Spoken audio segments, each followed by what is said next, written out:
Nous, c'est le grand bain de la vie locale. Le son de votre quotidien. La voix de votre territoire. Radio Grand Lac. Ensemble Sur le 92.1 et en DAB. Plongez au cœur de l'entreprise, en route vers un management humain et responsable avec Marie-Alix et Laurent sur Radio Grand Lac.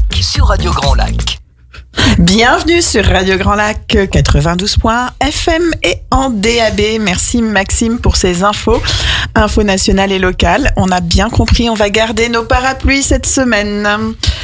Vous êtes des milliers à nous écouter sur Radio Grand Lac, en direct ou en diffusion sur nos balados-diffusions sur le site de Radio Grand Lac. Nous sommes en direct dans l'émission Plongée au cœur de l'entreprise avec Laurent. Bonjour Laurent. Bonjour Marie-Alix.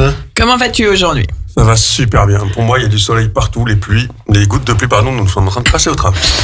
Laurent, je sais pas si tu te souviens, mais on avait fait notre émission de lancement avec le MEDEF et puis notre deuxième émission avec Alice Montagne, la directrice des ressources humaines de Walibi Rhône-Alpes. Et alors, on va lui faire un clin d'œil à Alice aujourd'hui parce que aujourd'hui, nous accueillons Yamina Boussif, qui est directrice de l'Académie de formation de la Compagnie des Alpes. Bonjour Yamina.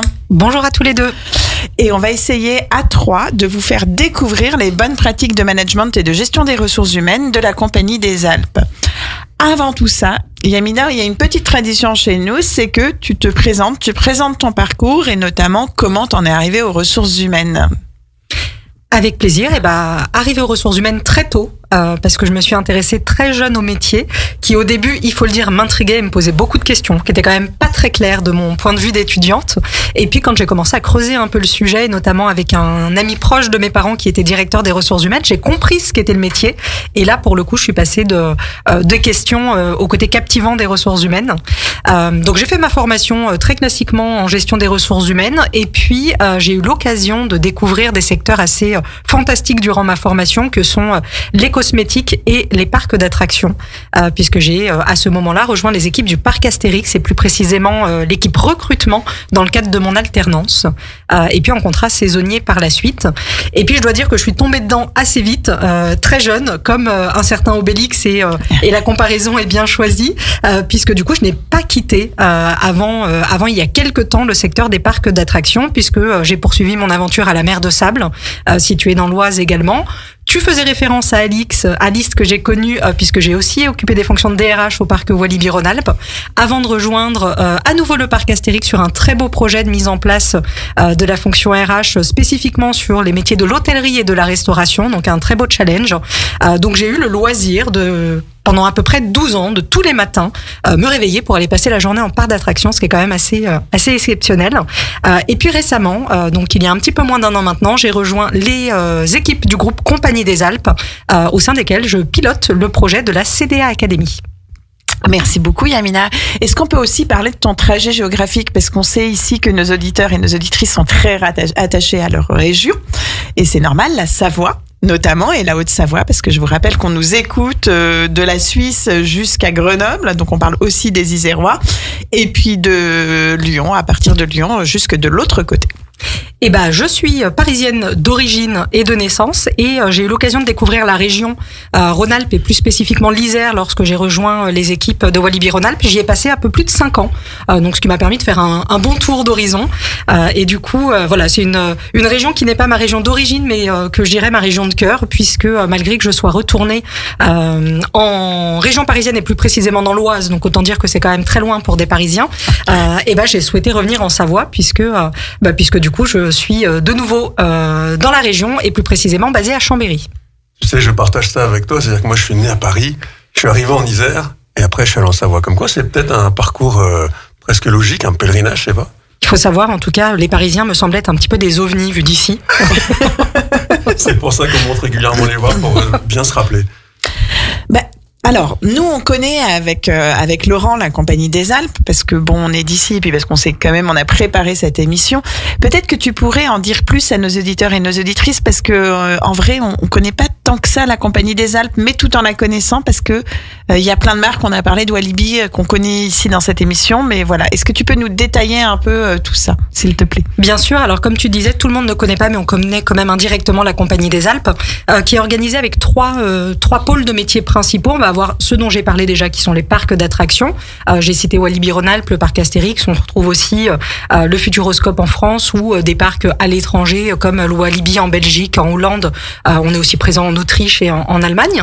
On a aussi, alors ce qui est le métier historique de la Compagnie des Alpes, et d'où son nom, la partie destination montagne et activités outdoor, où là on va être présent sur la gestion notamment des remontées mécaniques, mais pas que, dans des stations telles que Val d'Isère, les Menuires, Méribel Alpina, ou encore Serre Chevalier, pour en citer que quelques-unes.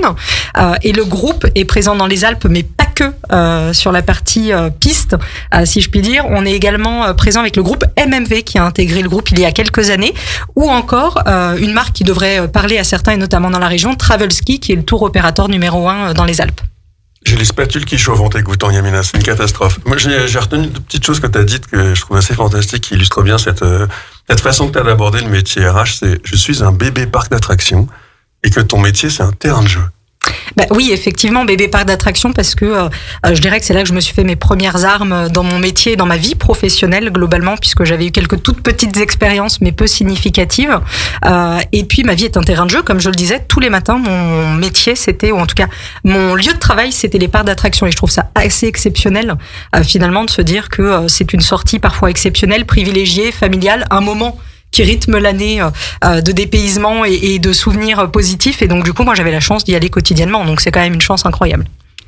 Alors, c'est une chance incroyable. On rappelle à nos auditrices et nos auditeurs que c'était pas ton métier d'essayer les attractions des parcs, quand même, parce que t'étais RH. Est-ce que tu peux quand même nous dire, j'imagine, en tout cas, je peux imaginer que t'es passé quand même dans des fonctions pour comprendre le métier.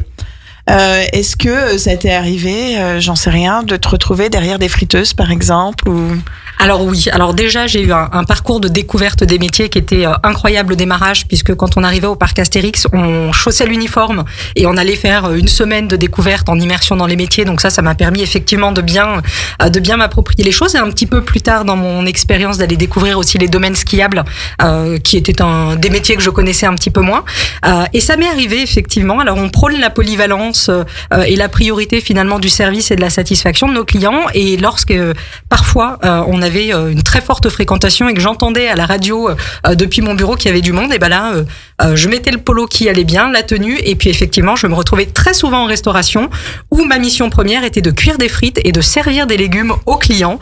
Alors ce que j'ai adoré, parce que déjà je trouve que c'est un métier remarquable et que les personnes ont beaucoup de mérite, et qu'en plus ça me permettait en tant qu'RH d'être au plus proche des équipes, de créer des liens un petit peu différents, et puis d'une certaine manière d'être peut-être un petit peu plus légitime dans la vision, puisque ça me permettait à chaque fois, au fur et à mesure de ces polyvalences, de découvrir les métiers en les vivant, et pas juste en les découvrant en échangeant ou depuis mon bureau. Tu me fais penser à quelqu'un que j'ai beaucoup aimé quand j'étais équipier polyvalent chez McDo, justement, à la Défense, puis après à Wagram, tu vois, à côté de Paris, enfin dans Paris. C'était Brigitte Modessano, qui était la patronne des ressources humaines du recrutement de McDo, et qui venait dans les cuisines pour justement cuisiner, faire les frites, les hamburgers, etc., aux côtés des collaborateurs, pour s'imprégner totalement et regarder de l'intérieur ce qui allait pas, ou ce qu'on pouvait améliorer. Effectivement, c'est aussi l'occasion, au-delà du service et du fait de se mettre à la disposition des équipes dans un moment où elles en ont besoin, c'est effectivement l'occasion de pouvoir identifier ce qui pourrait être amélioré, de pouvoir confronter parfois les retours que l'on a, ou les confirmer surtout quant à la réalité terrain et le vécu des équipes. Et c'est des moments que moi j'ai trouvé précieux, bien que mon métier premier n'était pas de faire cuire des frites ou de servir des légumes aux visiteurs, ou plein d'autres missions que j'ai eu l'occasion de réaliser. Mais en fait, je trouvais qu'au-delà du relationnel, c'était vraiment précieux dans mon métier de directrice des ressources humaines. Mais je crois qu'on se rejoint bien, Yamina, sur ce sujet. C'est comment, en tant que directrice des ressources humaines, on va comprendre ce qui se passe, ce qu'est le métier des gens qu'on a avec nous et de nos équipes. Merci pour ça. Tu as parlé de beaucoup de métiers. Tu as parlé de la friteuse, tu as parlé des parcs d'attractions, tu as parlé de l'hôtellerie, tu as parlé des remontées mécaniques.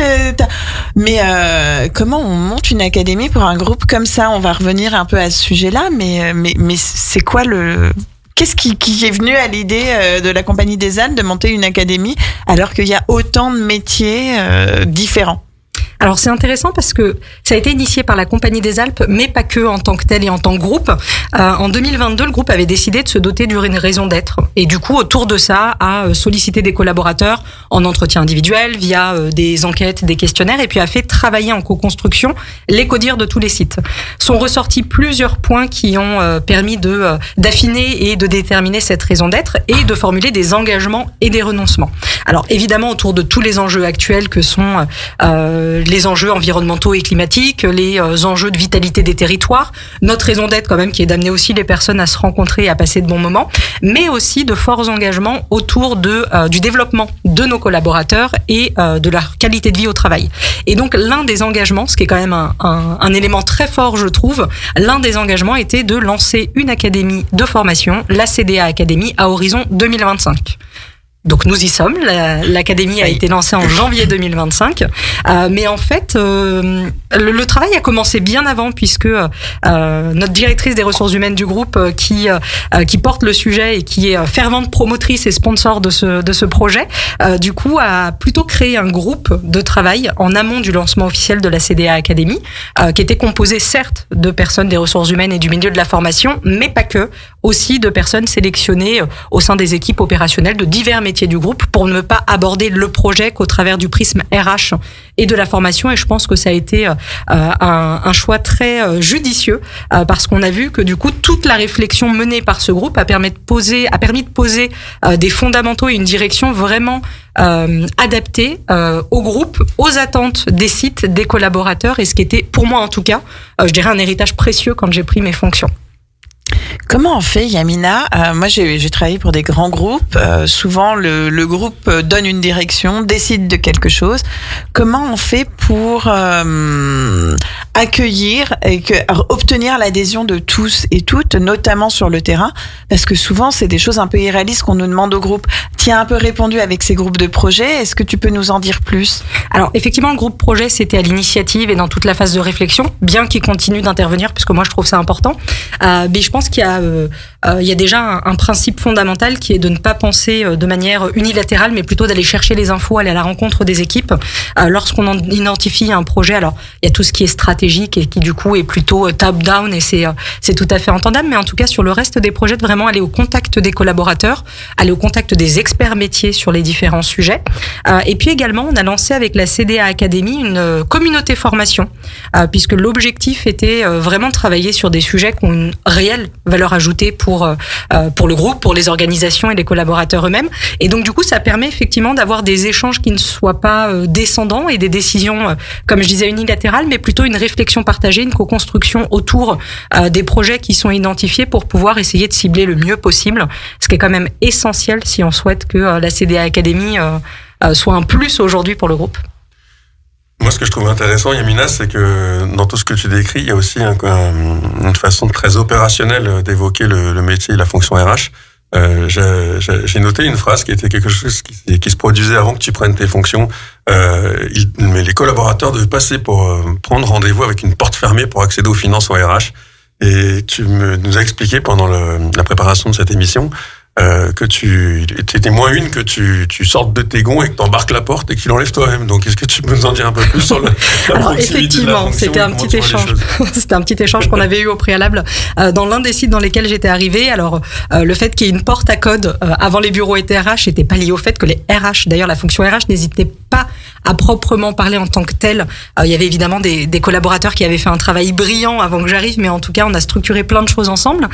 Et en fait, cette porte donnait aussi accès à la salle des coffres, qui était située un petit peu plus loin. Donc effectivement, ils avaient mis une porte à code.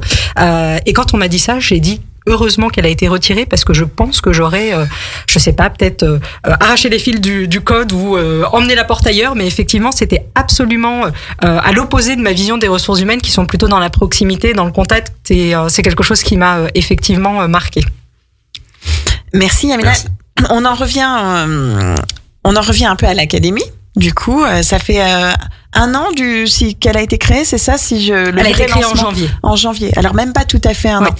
Est-ce que tu peux nous raconter les débuts, ton arrivée, s'il te plaît? Alors oui, mon arrivée s'est faite dans un contexte que j'adore parce que tout est à créer, une équipe à constituer et j'ai eu la chance de pouvoir amener avec moi dans ce projet quelques pépites. J'ai 2 pépites aujourd'hui dans l'équipe et qui contribuent beaucoup à la mise en place et au déploiement de la CDA Academy.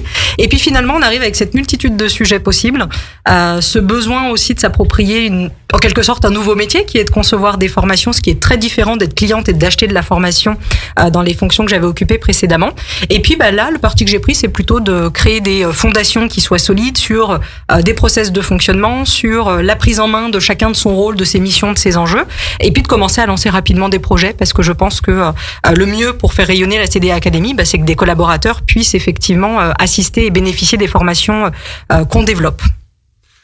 Quelque chose qui me vient à l'esprit, effectivement, Yamina, encore une fois, assez surprenante parce que, en fait, tu dis, il y a payer des pépites, on les réunit, etc. Mais t'as un petit peu l'âme d'une première de cordée parce que finalement, quand t'arrives dans une entreprise, on se dit, on va peut-être créer une académie de formation, mais un peu plus tard. Et puis, en fait, toi, t'es déjà là. Et donc, en fait, on va créer l'académie de formation plus tôt alors que c'était prévu plus tard. Pourquoi? Parce que Yamina, on veut la garder. Alors pour le coup, c'est arrivé sur de précédentes expériences. Pour la CDA Academy, je suis arrivée pile poil dans le timing. Okay. Mais effectivement, sur des expériences précédentes, j'ai eu la chance d'avoir un parcours avec pas mal de mobilité au sein du groupe et des personnes qui ont cru en moi et qui ont toujours été présentes pour donner l'impulsion. Donc effectivement, il est arrivé qu'on ait créé un poste un peu plus tôt que prévu à Walibi-Rhône-Alpes ou qu'on ait créé une fonction spécifique au parc Astérix par exemple. Donc j'ai eu cette chance-là. Effectivement, quand j'arrive sur le projet CDA Academy, là c'est un peu différent parce que du coup l'attente est réelle et forte. On a un beau projet, de belles ambitions. Et là, pour le coup, j'arrive au bon moment. Pile poil, quand on lance, je prends mes fonctions en décembre 2024, l'académie se lance en janvier 2025. Donc c'était juste le temps de se mettre en route, de s'imprégner des sujets. Là, on avait une belle synchronisation. Comment on fait, Yamina? Là, on a bien compris, t'es arrivée, t'as une super équipe, vous êtes en train de mettre en place des process, et pour les responsables de formation qui nous écoutent, ou même les directeurs des ressources humaines et toutes les personnes qui sont concernées par la formation, on sait que c'est un peu lourd parfois les process formation. Et à bon escient, mais il faut être très rigoureux. Ça, on a bien compris, vous avez travaillé là-dessus. Mais comment on fait pour choisir la formation, la bonne formation qui va entraîner le mouvement et qui va faire de l'académie un succès? Notamment, et je rajoute ça, notamment quand on sait, et je le répète, que tu vas des métiers de gens qui accueillent dans des parcs d'attractions, des métiers de l'hôtellerie et des stations de ski. Et le parti, ça a été d'identifier des thématiques qui, certes, étaient des besoins réels, mais qui, en plus, étaient transverses au groupe. Donc, on a abordé notamment le sujet du management, qui est un des piliers de la CDA Academy, et comment est-ce qu'on pouvait accompagner nos managers tout en développant, en infusant une culture managériale commune. Donc, ça a été un premier projet. Un second projet également transverse autour de ce qu'on appelle au sein de la Compagnie des Alpes la très grande satisfaction client. Comment faire en sorte que nos clients repartent enchantés avec l'envie de revenir et d'en parler à leurs proches. Donc c'est le parti qui a été pris. Et puis en parallèle, on traite aussi les sujets, je dirais, d'importance essentielle, qui s'inscrivent parfois dans la raison d'être, qui sont des besoins urgents remontés par les sites. On travaille par exemple sur des projets autour des achats low carbone, donc locaux et bas carbone, autour de l'IA et comment utiliser au mieux l'outil IA qui a été choisi au sein du groupe. Donc voilà, tout un tas de thématiques qui viennent s'ajouter, mais le parti premier était de viser une cible et un sujet plutôt transverse qui permettrait d'atteindre tout le monde. Et donc on arrive aujourd'hui à la Compagnie des Alpes à avoir un type de management, en tout cas un manager qui soit transverse, que ce soit en station, dans les hôtels ou dans les parcs. Ça, vous avez réussi. Comment vous avez fait tout ça? Et du coup, on a déjà travaillé sur ce qui est notre culture managériale et celle qu'on souhaite diffuser. Donc, on a travaillé avec notre partenaire sur ce projet autour d'un acronyme qui est le Manager Cœur.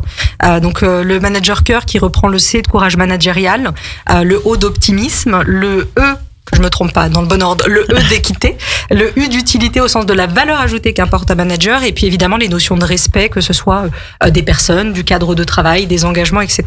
Donc on a travaillé là-dessus, on a également confronté cette vision au COMEX du groupe, c'était essentiel qu'il soit sponsor et adhère à cette vision. Et puis on a adapté du coup le contenu d'une formation qu'on a mise en place, donc qui est au-delà d'une formation, un parcours qui s'inscrit dans le temps à destination de nos managers, de manière à pouvoir diffuser et infuser cette culture. Alors, on a quasi 1500 managers au sein de la Compagnie des Alpes, avec des profils qui soient permanents et saisonniers, puisque nos activités ne sont pas toutes, en tout cas à l'année. Et donc, l'objectif, c'était de pouvoir déployer progressivement. Alors, effectivement, on ne forme pas 1500 personnes en une année, mais en tout cas, on a commencé avec la volonté de former tout notre top management cette année et de déployer progressivement au sein de l'ensemble de nos équipes, également en dehors des frontières. Ce que je trouve assez remarquable, c'est que finalement, on dit qu'on voit bien qu'avec le cœur, et vous mettez l'humain au cœur, en fait. Exactement, et ce qui était intéressant dans cet acronyme OCA, au-delà de ce que je vous ai cité, c'est aussi que c'est important de manager avec l'humain et avec le cœur, et que ça fait tout à fait partie de l'ADN et de la vision du groupe, ce qui est quand même quelque chose aussi d'assez fort. Donc ça, c'est le premier projet, j'ai envie de dire, de formation de ton académie, enfin de votre académie de formation. Vous avez déjà déployé des formations à ces managers ? Oui, on a lancé, alors c'est un parcours qui est en 3 temps, et on a déjà lancé le premier module de ce parcours. À date, on a à peu près 250 personnes qui sont passées par cette formation, et on devrait en avoir à peu près 400 d'ici la fin d'année. Donc on est effectivement sur le déploiement. On travaille en parallèle sur la suite du parcours pour pouvoir embarquer tout le monde dans toutes les étapes en réactivité. Et tu as déjà quelques retours ? Alors j'ai des retours, oui, tout à fait, assez positifs, et c'est tout à fait satisfaisant quant au fait qu'on a identifié des thématiques qui leur font réellement écho, en tout cas qui font écho à leur réalité de manager et à leurs enjeux. Un partenaire qu'on aurait bien sélectionné, puisqu'à aujourd'hui les formateurs sont tous très reconnus et bien évalués, et ça me fait sourire aujourd'hui quand j'ai un manager qui m'appelle en disant je fais la formation à telle date, est-ce que c'est un tel ou un tel, parce que j'en ai entendu du bien et moi je veux être formé par lui. Donc je me dis que c'est un signal fort. Et puis effectivement, concernant les modalités, alors c'est jamais évident de libérer du temps pour de la formation. Néanmoins, après les formations, les participants se disent que c'est du temps qui a été précieux, utilement utilisé, et que c'était bien ce qu'il fallait, ce qui était nécessaire pour aborder tous les sujets qui leur semblent importants. Je suis sûre là qu'il y a beaucoup de gens qui se posent la question, oh là là, mais la Compagnie des Alpes, ça a l'air d'être beaucoup de métiers. Comment tu fais ? Tu regroupes tous les managers d'un parc d'attractions et tous les managers de l'hôtellerie, ou tu fais un mix ? Alors, on fait un mix pour la simple et bonne raison qu'on a la conviction que, et c'est d'ailleurs l'un des rôles de la CDA Academy, on a la conviction que la richesse de l'apprentissage réside certes dans le contenu et l'apport du formateur, mais qu'une partie importante réside aussi dans les interactions, les échanges, les partages que peuvent avoir les participants. Donc, on regroupe systématiquement, en tout cas on mixe systématiquement les collaborateurs selon leur site de provenance pour justement favoriser ces échanges, cette mise en relation, et puis directement et indirectement d'ailleurs l'identification de synergies possibles et de mise en lien et en relation de nos collaborateurs. Ça nous amène un clin d'œil à nos anciens invités, Fabien Didier qui est le DRH de Grand Lac et qui effectivement nous avait expliqué qu'il faisait des vies-ma-vie un peu entre les agents de Grand Lac pour qu'ils puissent comprendre les métiers des uns et des autres. Les bureaux venaient voir les sourciers, et ça crée une vraie cohésion dans l'équipe.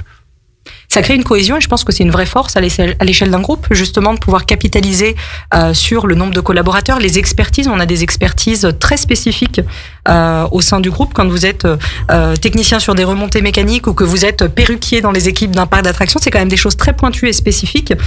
Et c'est vrai qu'on n'a pas toujours la possibilité d'échanger assez spontanément avec d'autres collaborateurs qui peuvent occuper des missions proches ou similaires. Et c'est une opportunité vraiment qu'on souhaite proposer à chacun des collaborateurs qui assistent à ces formations, que de pouvoir se mettre en lien, et la force du groupe, donc, de créer des synergies possibles, ou en tout cas de permettre de les identifier. Je suis désolé, mais moi qui adore skier par ici, je trouve je pense que les perruquiers auraient un sacré succès sur les pistes.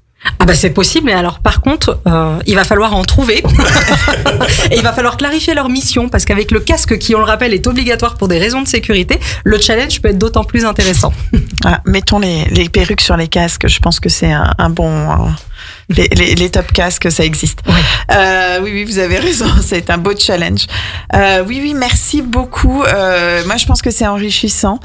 Parce que là, il y a plein de gens qui sont confrontés sur le terrain à ces formations managériales. Qu'est-ce qu'on fait comme formation? Mais j'ai des managers en IT, j'ai des managers sur le terrain. Est-ce que on arrive à trouver une formation qui va les réunir? Et puis, quid du sentiment d'appartenance? Et notamment quand tu es dans un grand groupe comme ça, j'imagine que le manager du parc Astérix, il se sent appartenir au parc Astérix. Comment est-ce que vous développez ce sentiment d'appartenance à la CDA? Alors, c'est aussi un des objectifs de la CDA Academy que d'y contribuer. Il y a plusieurs choses. Il y a déjà le fait d'amener les personnes à se rencontrer et finalement on se rend compte qu'on n'est pas seul au sein de son entité, mais plutôt qu'on fait partie d'un écosystème bien plus large. Il y a également le fait de pouvoir développer des formations systématiquement adaptées aux thématiques et aux enjeux, aux spécificités de la Compagnie des Alpes. Notre objectif n'est pas d'acheter des formations sur étagère, mais plutôt vraiment de pouvoir les co-construire et les adapter à nos spécificités. Et puis à côté de ça, c'est tout ce qu'on va pouvoir mettre en place pour faire connaître davantage le groupe. L'intérêt finalement de chaque collaborateur à travailler pour la Compagnie des Alpes, que chacun dans son rôle, dans sa position, dans son entité puisse identifier ça aussi. Et je pense que c'est le cumul un petit peu de toutes ces initiatives qu'on va pouvoir, alors pas créer, mais en tout cas compléter via la CDA Academy, qui vont contribuer fortement à ce sentiment d'appartenance à la Compagnie des Alpes. On apprend beaucoup, moi je trouve ce matin, je sais pas ce que t'en penses Laurent, on apprend beaucoup, c'est des sujets très très terrain, donc c'est des sujets qui j'imagine intéressent nos auditeurs et nos auditrices. Merci pour ça Yamina. Je vous propose de faire une petite pause musicale et de nous retrouver juste après. Restez bien à l'écoute de Radio Grand Lac, merci beaucoup. Radio Grand Lac, à Aix-les-Bains et autour du lac du Bourget, votre radio. Plongez au cœur de l'entreprise, en route vers un management humain et responsable avec Marie-Alix et Laurent sur Radio Grand Lac. Vous êtes bien sur Radio Grand Lac, 92.fm et maintenant en DAB+. Vous êtes en direct dans l'émission Plongez au cœur de l'entreprise, donc avec Marie-Alix et Laurent. Et aujourd'hui, nous accueillons Yamina Boussif, qui est directrice de l'Académie de la Compagnie des Alpes. Je le dis à l'envers, je crois. Yamina, tu me corrigeras. Nous avons fait le vœu avec Laurent de partager avec vous les meilleures pratiques managériales et de gestion des ressources humaines des entreprises de notre territoire. Et je crois que Yamina nous en fait une belle démonstration. Merci beaucoup. Yamina, on a parlé de ton parcours, on a parlé de la Compagnie des Alpes, on a parlé de l'Académie de la Compagnie des Alpes. On a parlé du parcours managérial. J'aimerais, parce que moi, ça a été une de mes questions quand j'étais directrice des ressources humaines et maintenant quand j'occupe encore ces fonctions dans mes missions, de la formation managériale. Ok, t'as réussi et bravo pour ça à réaliser une formation commune à tous les métiers de la Compagnie des Alpes et ça, c'était un vrai challenge. Tu nous as parlé des rencontres de ces managers, mais comment tu fais pour ancrer dans le temps toutes les bonnes pratiques que tu peux partager? Alors, il y a plusieurs choses. Déjà, ce parcours, on l'a imaginé dans la durée. Donc, je vous ai parlé du premier module qui, finalement, est le point d'entrée et de premiers ancrages autour de ces enjeux managériaux. Une chose peut-être que je vous ai pas précisée qui est importante, tu parlais de formation commune. On a quand même intégré, et c'était nécessaire, le fait que les enjeux managériaux peuvent être différents selon le profil de manager. Et donc, on a imaginé 3 profils de manager, le top management, les managers de managers et les managers de proximité. Donc on a des petites spécificités. L'idée était que vraiment chacun retrouve, ou en tout cas fasse le lien avec sa réalité managériale opérationnelle. Donc on a, je disais oui, dans le temps, pardon, je perds le fil de mes pensées. Donc du coup on a inscrit un parcours dans le temps, ce premier module dont je vous ai parlé, qui est en présentiel, qui favorise les rencontres. Et puis après on a imaginé un deuxième temps où on va plutôt proposer des modules digitaux sous différents formats qui seront de type e-learning, mais pas que, pour garder un petit peu de suspense pour nos managers. Et puis un dernier temps pendant lequel ils se rencontreront après à peu près 18 à 24 mois, de nouveau en présentiel, de nouveau en groupe composé de personnes d'horizons différentes, pour là revoir des notions importantes, favoriser le partage d'expériences et initier aussi une approche codev, de manière à ce que cet apprentissage et ce partage puissent perdurer au-delà du parcours manager. Juste un point avant de te donner la parole, Laurent. Codev, c'est du co-développement. Juste pour les gens qui ne connaissent pas notre jargon. Vas-y Laurent, je te... Pardon, non, avec plaisir. Yamina, tu nous parles de modules d'apprentissage en e-learning, donc en apprentissage digital. Je m'intéresse un petit peu, effectivement, depuis pas mal d'années, à tout ce qui est ancrage de la connaissance. On parle pour moi, les modules d'apprentissage sont des modules d'apprentissage de connaissances. Et comme on en a parlé un peu pendant la pause, tout simplement, on a un fait qui est assez clair, c'est que le cerveau humain est programmé pour oublier. Il faut garder cette phrase à l'esprit quand on parle d'apprentissage. Le cerveau humain est programmé pour oublier. Donc on dit souvent, j'ai appris quelque chose, est-ce que je m'en rappelle? J'ai perdu une partie de mes connaissances, comment je les mets à jour? Comment je remets à niveau? Comment dans quelques jours, dans quelques mois, dans quelques semaines, quand on parle de comportement, quand on parle de connaissances, comment t'adresses le sujet de la perte de connaissances, qui est tout à fait naturelle, et c'est pas qu'on soit idiot, c'est que le cerveau est comme ça. Alors, ce qui est intéressant, c'est que le cerveau est constitué pour oublier, mais il a quand même aussi la faculté de retenir les choses. On sait qu'on découvre et on découvre de nouvelles notions dans la journée. On sait que le rôle du sommeil est aussi celui de mémoriser. Globalement, moi, j'ai dans l'équipe une personne qui est en charge, dans le cadre de la conception des formations, de justement pouvoir intégrer tout ce qui est lié aux sciences de l'apprentissage, aux neurosciences, aux sciences cognitives, de manière à pouvoir aller identifier les méthodes pédagogiques qui favorisent un ancrage des apprentissages. Donc ça peut être de différents formats, ça peut être simplement la bonne modalité de formation versus le bon objectif à atteindre, mais également on sait qu'on a des techniques autour de l'adaptive learning qui permettent d'adapter justement la continuité d'une formation aux spécificités de connaissance, de maîtrise du sujet et des spécificités d'évolution dans l'apprentissage d'un apprenant, et puis on a également tout ce qui est autour de la répétition, comment amener une connaissance, un apprentissage, une compétence de manière différente, tout en la répétant sans que la personne ait l'impression qu'on soit en mode disque rayé, évidemment, parce que là on passerait à côté de l'intérêt pédagogique, mais simplement de favoriser cette répétition qui est précieuse pour favoriser un bon ancrage mémoriel. Alors on a une image dans le thème qui est souvent quand on est sur un terrain de tennis, tu sais, quand tu t'entraînes face à une machine qui t'envoie des balles. En fait, la connaissance, il faut l'envoyer au bon endroit, au bon moment. Ça varie en fonction de la table de mixage du cerveau humain qui environ une centaine de réglages qui sont différents par personne. Si t'es fatigué, pas fatigué, on a tous une façon d'apprendre qui est différente. Il y a aucun réglage qui est pareil. Et effectivement, t'as deux champs d'ancrage mémoriel. C'est soit l'émotion, soit la répétition. Donc effectivement, les enjeux, c'est suivant l'arbre de connaissances qu'on doit garder. Il faut arriver à ce que chaque personne, de façon effectivement extrêmement personnalisée, garde dans le temps les connaissances. Donc ça doit être un challenge super intéressant. C'est intéressant, c'est même passionnant, je trouve, parce que on a effectivement des méthodes d'apprentissage qui sont très différentes. Et l'objectif, c'est surtout de bien identifier, justement, l'objectif à atteindre, d'identifier les différents profils. On sait que ça existe et il y a des outils. Aujourd'hui, en formation, on parle beaucoup de la taxonomie de Bloom, par exemple, qui est précieuse pour les concepteurs de formation. Et en fait, en posant ces bonnes bases, l'ingénieur pédagogique ou le concepteur, il y a plein de noms différents, et en l'occurrence, c'est le rôle de la personne dans mon équipe qui occupe ce rôle, de justement pouvoir identifier la bonne manière de créer l'émotion, de créer le déclic ou juste d'attirer l'attention de la personne pour ensuite pouvoir lui délivrer le message et favoriser l'intégration, l'assimilation de ce message. Merci beaucoup. J'écoute avec passion parce que c'est des sujets qui, moi, m'ont animée pendant très longtemps quand j'étais consultante.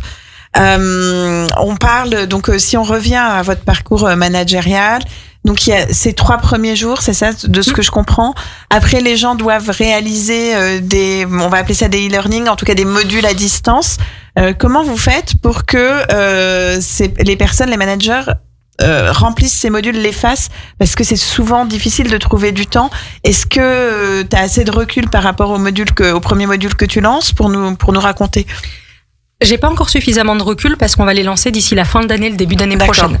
Ce que je peux te répondre en tout cas, c'est qu'on a intégré effectivement cette contrainte, ne serait-ce que de temps, de nos managers dans notre réflexion. Et aujourd'hui, on est plutôt parti sur une approche, alors micro-learning, mais pas flash, mais en tout cas de pouvoir proposer plutôt des contenus qui soient courts, 15 à 20 minutes maximum quand on est sur du e-learning, pour que ce soit un créditant qui sont en capacité de dégager pour eux.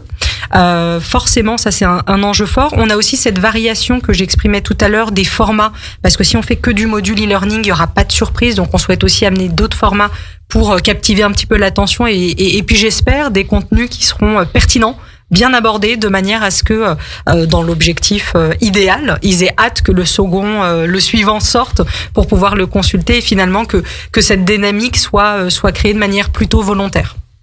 J'allais finalement, Yamina, en t'écoutant, te demander, mais comment tu fais pour piloter finalement, comprendre et avoir les indicateurs nécessaires pour te dire qu'une formation a été un succès, est en train de prendre, que tout le monde y adhère, que t'en perds pas en route. Enfin voilà, je t'imaginais un peu pilote d'avion, chef d'orchestre. J'avais marqué ça dans la préparation de l'émission. Je te voyais vraiment comme une pilote. J'ai marqué et orchestre de la formation avec une approche collaborative. Voilà comment je t'ai décrit un peu.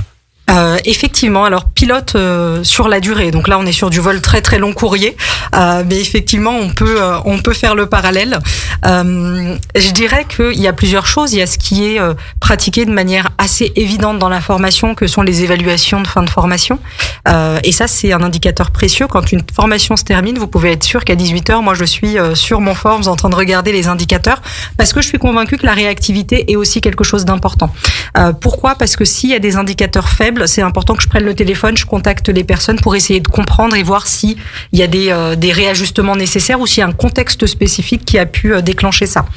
L'autre chose, c'est que, je vous le disais, l'objectif, c'est que les personnes se parlent. Et moi, j'aime beaucoup aller à la rencontre aussi des personnes qui suivent les formations. Donc, en général, puisqu'on a la chance au sein du groupe d'avoir des opportunités de se croiser, je saisis l'opportunité pour poser la question. Pas plus tard que ce matin, j'avais une visio avec une personne qui a participé au module 1 du parcours manager la semaine dernière au parc Astérix. Et donc la première question que je lui ai posée, c'est alors comment ça s'est passé ? Débrief-moi, qu'est-ce que t'en as pensé ? Et en fait, c'est tous ces feedbacks aussi un peu officieux, informels, qui permettent d'avoir des informations précieuses pour pouvoir ajuster en temps réel, s'inscrire vraiment dans cette démarche d'évolution continue et ne pas stagner sur un format qui a été défini parce que on a pensé que c'était le meilleur et vraiment d'être en réactivité. Je voudrais pas réduire la CDA Academy à la formation managériale, mais je voudrais pas non plus qu'on reste sur notre faim. Bon, alors après ce premier module de 3 jours, après ces formations à distance, qu'est-ce qu'ils font les managers ? Ils se retrouvent en module 3, donc du coup le dernier, alors ce qu'on appelle plutôt le module 2, mais le module qui clôture finalement ce parcours manager. Donc on est sur un horizon de 18 à 24 mois. Pendant ce temps, ils ont suivi les modules digitaux. On va leur envoyer des petites fiches synthèse pour pouvoir aussi, on parlait d'ancrage, de répétition, les amener à se reprojeter dans le module 1 de la formation. Et donc là, ils se retrouvent pendant 2 jours, de nouveau mélangés, brassés, mais pour le coup avec de nouvelles personnes, parce qu'on ne va pas recréer des groupes similaires. Donc on va, je dirais, augmenter le niveau de richesse d'échange par ce biais-là.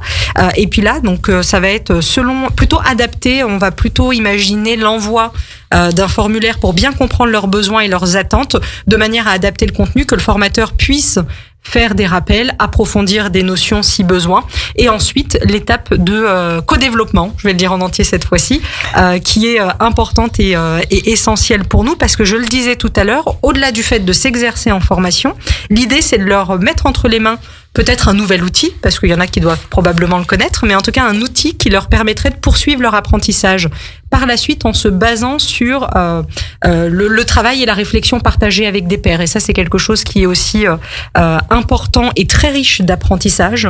Et donc, ça se clôturera de cette manière-là. Et puis après, selon les besoins, il pourrait y avoir des modules complémentaires qui seront ajoutés à notre catalogue pour répondre à des besoins bien spécifiques. Quand on t'écoute, Yamina, on se dit clairement que la Compagnie des Alpes, si je pouvais faire une espèce d'accroche, ça serait un peu tous ensemble vers les sommets, parce qu'on a l'impression qu'on laisse personne dans un gouffre, dans une faille, dans rien. Enfin, vous êtes tous ensemble, en fait. On essaye. Alors quand on est sur des points des pics de saison à 11 000 collaborateurs, la réalité du tous ensemble peut être un petit peu plus lointaine à toucher. En tout cas, c'est vraiment l'impulsion qui est donnée. C'est quelque chose qui est bien ancré dans les fonctionnements. Aujourd'hui, il y a différentes communautés qui existent et qui se rencontrent sur différentes thématiques. Il y a la volonté et ce grand intérêt pour les personnes d'aller découvrir ce que font les collègues, et surtout parce qu'on a affaire à des passionnés par les métiers, de partager ce qui est fait, les bonnes pratiques. Et donc, c'est quelque chose qui est effectivement très présent au sein du groupe, ou en tout cas qu'on essaye vraiment de renforcer. Moi, je te confirme que le co-développement, c'est vraiment un levier puissant pour les managers. Je l'ai vécu dans une de mes entreprises. Donc, voilà, bravo de mettre ça en place. Je note bien le fait d'échanger. C'est super important. Je note la durée, les échanges dans la durée pour les managers. Je note aussi l'adaptation.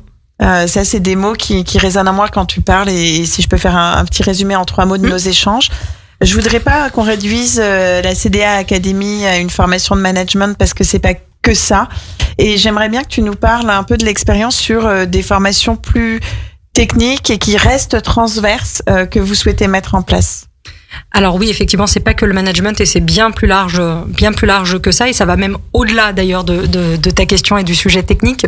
Sur les aspects techniques, aujourd'hui, on a des expertises très spécifiques. Quand on est technicien de maintenance, je citais tout à l'heure sur une remontée mécanique ou sur une attraction, c'est pas la même chose que dans certains autres métiers et en plus, alors ce qui est pas un cas exceptionnel, mais ça vient faire appel à plusieurs technicités, spécialités. On fait autant de l'électrique que de l'hydraulique, on gère des automates. Enfin, il y a vraiment plein de composantes et de spécificités. Et donc, on a eu dans cette première démarche aussi une identification d'un besoin autour de la mutualisation des formations, notamment des formations métiers et techniques. Pour expliciter un peu mon propos, aujourd'hui, on a des formations très exigeantes et spécifiques sur les remontées mécaniques, pour reprendre cet exemple.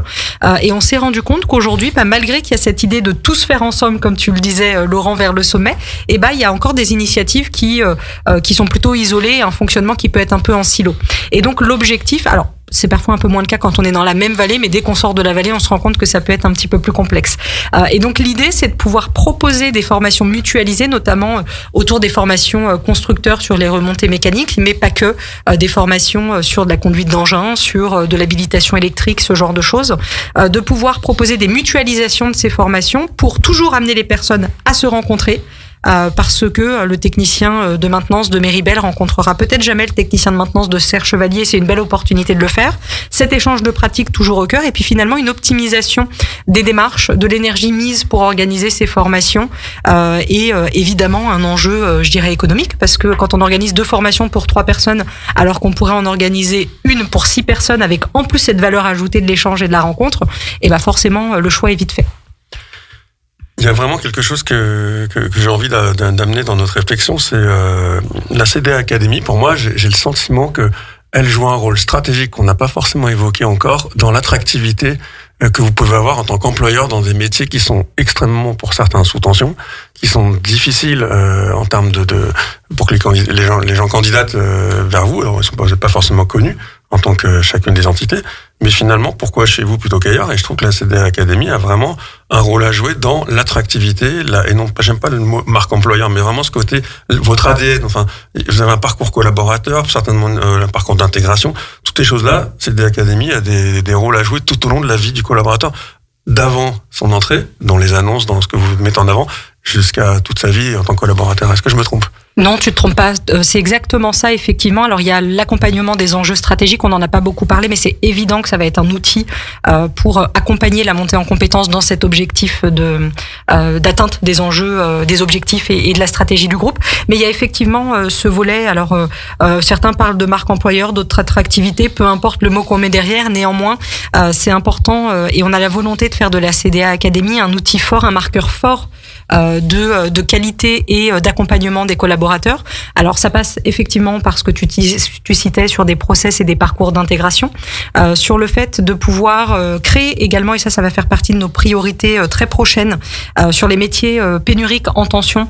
On va penser assez aisément aux métiers techniques que j'ai déjà cités ou encore de l'hôtellerie-restauration, mais pas que, parce qu'on se rend compte que les tensions sont présentes sur bien plus de métiers que ça aujourd'hui, de pouvoir effectivement, par 2 biais, à la fois promouvoir ces métiers dans le cadre de parcours de développement de collaborateurs en interne, c'est-à-dire que peut-être que j'ai découvert ce qu'était une attraction en étant pilote d'une attraction au sein d'un des parcs d'attractions du groupe et que je m'intéresse à son fonctionnement, à l'aspect technique et peut-être que j'aimerais à terme occuper une fonction de technicien de maintenance parce que je les vois intervenir, que ça me fait envie et donc de pouvoir proposer dans des contextes de mobilité, d'évolution interne, mais aussi de pouvoir aller capter des personnes qui sont intéressées par ces métiers, qui n'ont peut-être pas le bagage de formation, de certification, etc. et de pouvoir monter des parcours qui permettraient à des personnes un peu plus éloignées sur le papier d'un métier de pouvoir y accéder malgré tout.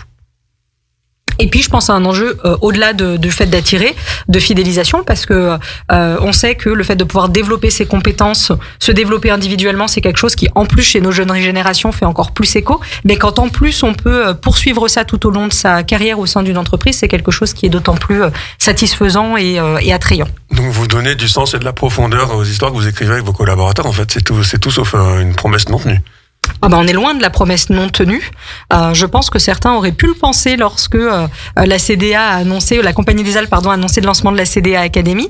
Je pense que depuis janvier 2025, on a bien prouvé que c'était pas juste une volonté ou de belles paroles ou de beaux écrits, mais plutôt quelque chose qui se concrétise, qui se met en place progressivement et avec de premières réalisations qui permettent vraiment de vivre l'expérience CDA Academy aujourd'hui et d'en bénéficier. Bravo.